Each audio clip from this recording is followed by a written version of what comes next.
Full stop. উনি এখন জাতীয় ঐক্যের প্রতীক। উনি কোন দল মতের একার কোন মানে বিএনপির একা কোনো সম্পদ না। উনি এনসিপি, জামাতে, সরমনায় পিসে সব উনি এখন এক ডাক দিবে সবাই আবার কাত হয়ে যাবে। ওনার সাথে এগুলো চলে না। আমি ৭২ সংবিধান নিয়ে কথা বলবো কেন? কি ৭২ সংবিধান আমার দেশকে শক্তিশালী করছে? তিউনিসিয়া কি হয়েছে না মারা গেছে সেটা আমাদের তো দেখার বিষয়। প্রত্যেকটা দেশ তার নিজস্ব অবকাঠামো, নিজস্ব সংস্কৃতির মধ্য দিয়ে বড় হয়। প্রত্যেকটা দেশের সংস্কৃতি আলাদা আলাদা। যেটাকে না বলছে একটা পর্যায়ে এসে তারা কাছাকাছি যাচ্ছে। কয়দিন আগে সালাউদ্দিন সাহেব বলছে যে জুলাই কোনো বিপ্লব নয়, পরে বলছে যে বিপ্লব। তারপরে উনি আবারই তার মুখেই শুনলাম ২ মাস পরে উনি বললেন যে কি এটা আবেগ। হ্যাঁ, এটা আবেগ, আবেগ কখনো বিপ্লব হয় না। আচ্ছা, আমি প্রথম স্লোগানটা নিয়ে কথা বলি। প্রথম কথাটা হলো যে কি কোনোভাবেই তারেক রহমান সাহেব সম্পর্কে আমি সরকারের বিষয়টা আপনি যেটা বললেন সরকারের বিরুদ্ধে না দিয়ে বা সরকারের উপরে ক্ষোভ না দিয়ে তারা কেন বিএনপির উপরে বা কোন দলের উপরে তারা ক্ষোভটা ঝাড়লো। আমি মনে করি এটার চেয়েও আমার কাছে বড় প্রশ্ন হলো যে তারেক রহমান সাহেব সম্পর্কে যেই বক্তব্যগুলো দেওয়া হয়েছে বা স্লোগানগুলো দেওয়া হয়েছে এটা কখনোই কাঙ্ক্ষিত ছিল না। এটা অত্যন্ত নোংরামি এবং হীন মানসিকতার একটা প্রচার হয়েছে। আর যদি তারা বলে যে এটা বিএনপি পুরো একটা দলকে নিয়ে তারা প্রতিনিয়তই বলে, এটা একটা পক্ষ তো বলে, আবার এটা সত্যতাও আছে। একদম যে মিছে মিছে বলছে তা না। এটা আরব মল্লিক ভাই বললেন যে হ্যাঁ এই কাজগুলা হচ্ছে, এখানে বিএনপির কন্ট্রোল নাই ঠিক, কিন্তু একদম সরাসরি কি পার্সনকে টার্গেট করা এটা আমার কাছে মানানসই মনে হয়নি। পাশাপাশি আমি একটা ছবি দেখেছি, তবে পরবর্তীতে খোঁজ দিয়ে জানলাম যে জিয়াউর রহমান সাহেবকে অপমানিত করা হচ্ছে, যে যিনি বহুদলীয় গণতন্ত্রের প্রবক্তা, যিনি আসলে আমাদের স্বাধীনতাকে লালন করে সত্যিকার অর্থে আমাদেরকে উপহার দিয়েছিলেন।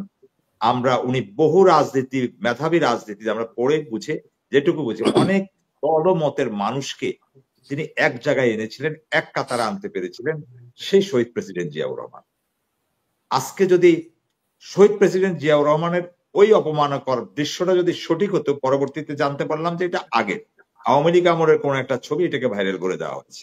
কিন্তু আমি মনে করি যদি এটা এখনকার হয়ে থাকে তাহলে আমি তাদেরকে মানে মানুষের পর্যায়ে বিবেচনা করব না। যেই রাজনৈতিক দলে হোক, সে এনসিপি হোক, জামাত হোক, চরমনায় ফির হোক, যাই হোক, একইভাবে সেটা দেশনেত্রী বেগম খালেদা জিয়ার ব্যাপারে। কারণ ওনাদের বিষয়গুলো সম্পূর্ণ বাংলাদেশে কখনো সর্বকালের একজন সর্বশ্রেষ্ঠ রাষ্ট্রপতি জিয়াউর রহমান, কোনো বিতর্ক নাই, ফুল স্টপ। বাংলাদেশের আপসীন গণতন্ত্রের নেত্রী বেগম খালেদা জিয়া, ফুল স্টপ। উনি এখন জাতীয় ঐক্যের প্রতীক। উনি কোন দল মতের একার কোন মানে বিএনপির একা কোনো সম্পদ না। উনি এনসিপি, জামাতে, সরমনায় পিসে সব উনি এখন এক ডাক দিবে সবাই আবার কাত হয়ে যাবে। ওনার সাথে এগুলো চলে না। আসেন তারেক রহমান সাহেব সম্পর্কে কথাটা যেটা বললাম ওটা আমি এক কথায় এক বাক্যে বুঝাই দিলাম। এই ব্যাপারে তারেক রহমান সাহেবকে স্লোগান দেওয়াটা আমার কাছে উস্কানিমূলক এবং এটা গায়ে পড়ে ঝগড়া বাঁধানো বলে আমি মনে করি। হ্যাঁ, আমি ওইটাকে সমর্থন করি, ঠিক আছে, তারা বিএনপির কথা বলতে পারতো, বিএনপির জন্য এই করো, বিএনপি কে সেই করো, যা যা যা বলে টলে সব সময় যা বলে। আবার আমি আবারও বলছি আমি এত বুদ্ধি প্রতিবন্ধী নই বা আমি এত বিবেকহীন নই যে আমি বলবো যে বিএনপি কিছু করে না। বিএনপি অনেক কিছু করতেছে। বিএনপি মিডিয়া দখল করে, বিএনপি টেলিভিশন সেন্টারগুলোতে তাদের লোকের মহড়া দেয়, কারো চাকরি বাদ দেয়, ইয়ে করে। আওয়ামী লীগের যে আমলের যে ধরনের ব্যবসায়ীরা আছে তাদের ব্যবসায় ঠিকাদারি নিয়েছে। প্রত্যেকটা লোক বিএনপির বড় বড় শীর্ষ পর্যায়ের নেতারা ওনারা প্রত্যেকটা ব্যবসা প্রতিষ্ঠানের শেয়ারতে ব্যাকআপে কাজ করছেন, সবই সত্য। এবং ওনাদের সাথে দর কষাকষি করে তারা আবার রাজনীতিতে ফিরতে চাচ্ছেন, তাও সত্য।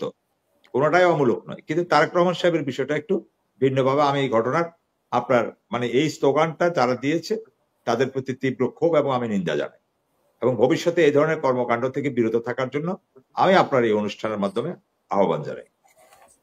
এবার আসেন আপনি যে প্রশ্নটা করেছেন যে সোহাগ হত্যাকাণ্ডে সরকারকে কেন সেটা দোষারোপ করেনি। আসলে এই সরকারটা একটা অস্বাভাবিক পরিস্থিতিতে অসাংবিধানিক ভাবে কথিত সংবিধান, যার কারণে আমি ওই মারুফ ভাইয়ের ওই কথাটাতে গিয়ে আবার একমত হতে পারি না। হ্যাঁ, ওইখানে গিয়ে ওনার আর আমার যুদ্ধটা লেগে যায়। মানে আমাদের লেখার বা আমাদের বলার, যখন আমরা লেখালেখি করি নিজেরা নিজেদের পোস্টে, তখন আমরা দেখি আর কি যে আমাদের একটা বৈপরীত্য লক্ষ্য। আমি 72 সংবিধান নিয়ে কথা বলবো কেন? কি 72 সংবিধান আমার দেশকে শক্তিশালী করছে? তিউনিসিয়া কি হয়েছে না মারা গেছে সেটা আমাদের তো দেখার বিষয়। প্রত্যেকটা দেশ তার নিজস্ব অবকাঠামো, নিজস্ব সংস্কৃতির মধ্য দিয়ে বড় হয়। প্রত্যেকটা দেশের সংস্কৃতি আলাদা আলাদা। ওই দেশে ওইটা হয়েছে বলে আমার এখানে এটা হবে এরকমটা হওয়ার কোনো সুযোগ নেই। কিন্তু 72 সংবিধান আমাদেরকে কি করেছে, কি হয়েছে সেটা আমরা দেখেছি নিকট অতীতে। আমরা সেটার জন্য এত দরদ দেখাই কেন? কেন সেখানে সংস্কারের কথা বলা হয়? উনি বারবার প্রায় অনুষ্ঠানে এই প্রশ্নটা উঠান। উনি বিজ্ঞজন, বিজ্ঞ আলোচক, ওনার নিয়ে কোন রকমের কোন দ্বিমত নাই। ওনার প্রতি আমি শ্রদ্ধা রেখেই বলতে চাই, সংস্কার কি হয়েছে উনি বারবার প্রশ্ন করেন। সংস্কার তো একা একা আমি ইউনূস সাহেব মন চাইলেও উনি এক কলমের এক খোঁচায় বলে দিল যে কি সংস্কার না। সংস্কার নিয়ে ডায়ালগ চলছে, সবার সাথে আলোচনা চলছে। একটা আলোচনায় যখন এক বছর যদি আলোচনা চলে তাহলে কয় বছর লাগবে শেষ হতে? এখন আলোচনা লাগলে কেউ যদি একমত না হয়, সবাই যদি একমত না হয়, তাহলে আলোচনা বন্ধ, থেমে যাবে। যে টাইম ফ্রেম পড়ে আমরা তো ওই টাইমটা পার হইনি। আপনি আমার কথা বুঝছেন? অর্থাৎ আমরা ফেব্রুয়ারিতে যে ডেডলাইনটা ধরছি ওটাতে আমরা পার হইনি। এবং তফসিল ফেব্রুয়ারিতে যদি নির্বাচন হয়, তফসিল করতে হবে ডিসেম্বরে। তাহলে ডিসেম্বর, জানুয়ারি, ফেব্রুয়ারি নির্বাচন, 2.5 মাস আগে তো এটা সম্ভব। তো এখন আমরা ডিসেম্বরেও যাইনি, এখনো আমরা অ্যাডভান্স ওই কথা চিন্তা করতেছি যে ঐক্যমত্য না হলে কি হবে, ঐক্যমত্য না হলে হবে না। এখন কথাটা হলো যে কি, এইটার অর্থ এই না যে আমরা বলতেছি না যে না এইটা না হলে নির্বাচনই হতে পারবে না। আমার কথাটা হলো মানে ফেব্রুয়ারির একটা কথা আসছে, এপ্রিলের একটা কথা আসছে, এটার বাইরে আর কোনো কথা নাই। এটার ভিতরে নির্বাচন হতে হবে, না হলে আপনি নিশ্চিত থাকেন অন্তত সরকার কোন দিকে যাবে না যাবে, দেশ কোথায় যাবে না যাবে এটা আমি জানি না, তবে এটা নিশ্চিত যে প্রফেসর ইউনূস সাহেব থাকবেন না। প্রফেসর ইউনূস সাহেব থাকবেন না। এবার দেশ কি হবে, ভোট হবে হবে না, ভোট না হলেও উনি থাকবেন না, ভোট হলেও থাকবেন না।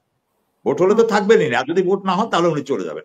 আজকে আমি সবার প্রতি বিনীত অনুরোধ, আল্লাহ যদি আমাদেরকে হায়াত দেয় আমার কথাটা লিখে রেখে, উনি যদি নির্বাচন করতে না পারে উনি থাকবেন। আচ্ছা, এখন যে কথাটা আসে যে আমরা অবশ্যই সেই নির্বাচন সংস্কারের জন্য আমরা যে সময়টাকে আমরা নিতে চাই, যে সময়টা তারা করতে চায়, এটা যদি সবার সাথে আলোচনা করে যদি মীমাংসা হয় তাহলে করবে, মীমাংসা না হলে করবে না।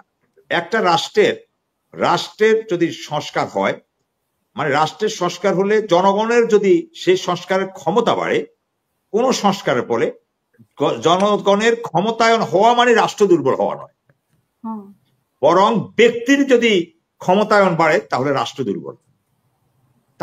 দুর্বল হয়। সুতরাং জাতীয় নিরাপত্তা কাউন্সিল বা জাতীয় কনস্টিটিউশন কাউন্সিল, সাংবিধানিক কাউন্সিল বডি, পরবর্তীতে যেটা আবার পুরো বলা হয়েছে যে বিশেষ করে সাংবিধানিক গুরুত্বপূর্ণ 4-5টা মানে আপনার প্রতিষ্ঠান, নির্বাচন কমিশন, দুর্নীতি দমন কমিশন সহ কয়টা, 5টা, লাস্টে 5টা পর্যন্ত আসছে, যে এই 5টা গঠনের ক্ষেত্রে সেখানে ধরেন একটা প্রস্তাব আসছে কারা কারা সেখানে সদস্য থাকবে।